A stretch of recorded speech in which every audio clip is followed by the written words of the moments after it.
Pemirsa, pemerintah mengoptimalkan fungsi dan peran pusat layanan usaha terpadu koperasi, usaha mikro, kecil dan menengah (PLU, TK, UMKM) demi mengakselerasi peningkatan kelas pelaku UMKM. Menteri Koperasi dan UKM Menkop UKM Teten Masduki mengatakan, selama ini mayoritas pelaku UMKM masih belum memiliki rencana bisnis plan yang terukur. Akibatnya, sebagian besar UMKM terjebak dalam model bisnis konvensional dan tidak berkembang.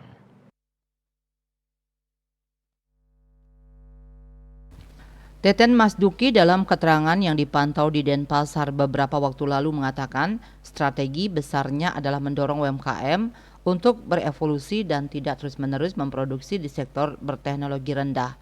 UKM harus mulai masuk ke produk berbasis kreativitas dan berbasis teknologi. Untuk mencapai target itu, peran dari PLUT harus diperbesar, para pendamping dan pengelola PLUT harus mengarahkan para pelaku UMKM untuk dapat berinovasi dan menciptakan market baru dengan peningkatan daya saing produknya. Ia meminta para pendamping dan pengelola PLUT bisa mendorong pelaku UMKM menciptakan produk-produk berkualitas berbasis keunggulan di setiap wilayahnya. Di sisi lain, pendamping dan pengelola PLUT diharuskan untuk mengoptimalkan pemanfaatan teknologi informasi dalam layanannya termasuk dalam hal proses produksi UMKM. Ia juga berharap pola pikir pelaku UMKM bisa diubah untuk tidak lagi berjalan sendiri-sendiri. Menurutnya, skala usaha UMKM akan meningkat dengan cepat manakala terhubung dengan rantai pasok industri. Saat ini UMKM yang terhubung dengan rantai pasok industri besar baru sekitar 7%.